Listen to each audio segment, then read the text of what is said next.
முதலமைச்சர் ஜெயலலிதா 94 பக்கங்கள் அடங்கிய கோரிக்கை மனுவை பிரதமரிடம் கொடுத்துள்ளார். இதுகுறித்து கூடுதல் விவரங்களை எமது செய்தியாளர் சலீம் தெரிவிக்க கேட்கலாம். சலீம், முதலமைச்சர் கொடுத்துள்ள கோரிக்கை மனுவில் உள்ள முக்கிய அம்சங்கள் குறித்து சொல்லுங்கள். அந்த கோரிக்கை மனுவினுடைய காப்பி இப்ப நம்ம கிட்ட இருக்கு. அந்த கோரிக்கை மனுவில் என்னென்னலாம் சொல்லப்பட்டிருக்கு அப்படிங்கறத நான் உங்களுக்கு மிக தெளிவாக எடுத்து சொல்கிறேன். கோரிக்கை மனு நீங்க சொன்னது போல 94 பக்கம் தான். முதல்ல எது கொடுத்திருக்காங்க அப்படின்னா, அதாவது தமிழக முதலமைச்சர் இந்திய பிரதமர் நரேந்திர மோடி அவர்களுக்கு கொடுக்கப்பட்ட கோரிக்கை மனுவில் முதல்ல தண்ணீர் பிரச்சனை தான் பேசியிருக்காங்க. காவிரி மேலாண்மை வாரியம் அமைக்க வேண்டும் அப்படிங்கறத ரொம்ப தெளிவா சுட்டிக்காட்டியிருக்காங்க. கர்நாடகா மேகதாது அணை கட்ட போறேன்னு சொல்லிட்டு இருக்காங்க. அதெல்லாம் கூடாது அப்படின்னு சொல்லி கர்நாடகாவுக்கு அறிவுறுத்தணும் மத்திய அரசு அப்படின்னு சொல்லியிருக்காங்க. முல்லை பெரியாறு அணை பொறுத்தவரை, அதாவது கேரளாவுக்கும் தமிழ்நாட்டுக்கும் பிரச்சனை இது. நீரின் அளவை அந்த அணையில 152 உயர்த்த வேண்டும் அப்படின்னு சொல்லி கேரளாவுக்கு சொல்லுங்க அப்படின்னு சொல்லியிருக்காங்க. நதிகளை இணைக்க வேண்டும் அப்படின்னு சொல்லியிருக்காங்க. அதன் பிறகு மீன்வளத்துறைக்கு வந்தோம்னா, அதாவது கச்சத்தீவை திரும்ப பெற வேண்டும் அப்படின்னு சொல்லி ரொம்ப தெளிவா சொல்லியிருக்காங்க.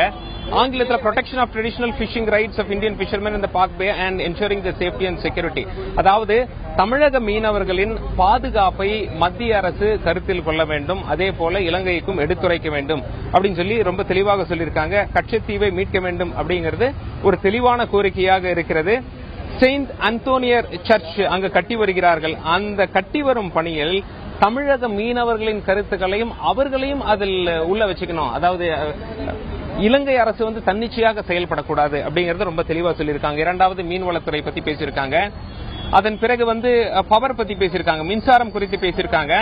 கூடங்குளம் அணுமின் நிலையம் 2வது யூனிட்டை சீக்கிரமா ஆரம்பிக்கணும் அப்படின்னு சொல்லியிருக்காங்க. செய்யூர்ல அல்ட்ரா மெகா ப்ராடக்ட் பத்தி பேசியிருக்காங்க.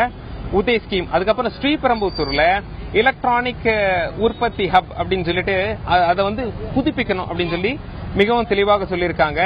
தமிழகத்திற்கு காம்பன்சேட் பண்ணணும் அப்படின்னு சொல்லியிருக்காங்க. 14th பினான்ஸ் கமிஷனை பொறுத்த வரைக்கும் 14வது பினான்ஸ் கமிஷன், அப்புறம் 13வது பினான்ஸ் கமிஷன்ல சொல்லப்பட்டிருக்கின்ற தமிழகத்துக்கு கொடுக்கணும் அப்படின்னு சொல்லிட்டு, அப்புறம் சரக்கு மற்றும் சேவை வரி தொடர்பாகவும் கோரிக்கை கொடுக்கப்பட்டுள்ளது. அதன் பிறகு ஏற்கனவே இந்த கெயில் திட்டம் கொச்சியிலிருந்து பெங்களூருக்கு தமிழகம் வழியாக கெயில் அமைப்பது நமக்கு தெரியும். விவசாய நிலங்கள்லாம் வருகிறது, அந்த மாதிரி பண்ணக்கூடாது, மாத்தி அமைக்கணும் அப்படிங்கிற கோரிக்கையை முன் வச்சிருக்காங்க.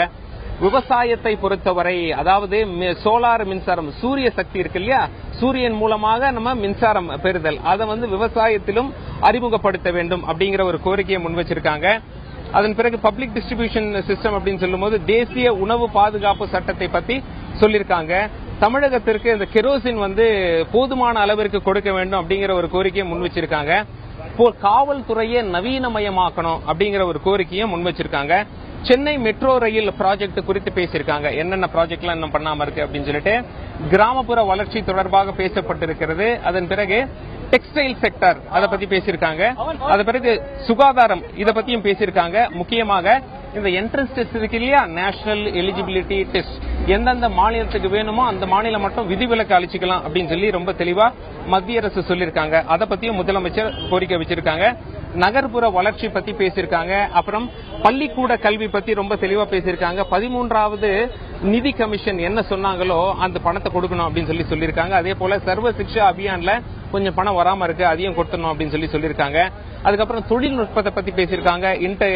இன்ஃபர்மேஷன் டெக்னாலஜி பத்தி, அப்புறம் சிறு குறு தொழிலை பத்தி பேசியிருக்காங்க. அப்புறம் இலங்கை தமிழர் பிரச்சனையை குறித்து பேசியிருக்காங்க. அப்புறம் ஷெட்யூல் காஸ்ட் வகுப்பிலிருந்து யாரெல்லாம் மாறிவிட்டாங்களோ, கன்வெர்ட்ஸ் அப்படிங்கிற வார்த்தை ஆங்கிலத்தில் பயன்பட்டிருக்கு, அவங்களுக்கு ஷெட்யூல்டு காஸ்ட் ஸ்டேட்டஸ் கொடுத்துடணும் அப்படின்னு சொல்லியிருக்காங்க. ஜல்லிக்கட்டுக்கு தடை விதிக்கப்பட்டிருக்கிறது, இந்த தடையை நீக்கிட வேண்டும் அப்படின்னு சொல்லியிருக்காங்க. கடைசி கோரிக்கையாக தமிழை அதிகாரப்பூர்வ மொழியாக ஆக்க வேண்டும், சென்னை உயர்நீதிமன்றத்தில் தமிழை வழக்காடு மொழியாக பயன்படுத்த அனுமதிக்க வேண்டும் அப்படின்னு சொல்லிட்டோம் கோரிக்கை கொடுத்திருக்காங்க. நீங்க சொன்ன மாதிரி 94 பக்கம் கோரிக்கை. முதலமைச்சர் பிரதமரிடம் கோரிக்கை மனுவை கொடுத்துவிட்டு பேசிக் கொண்டிருக்கிறார்.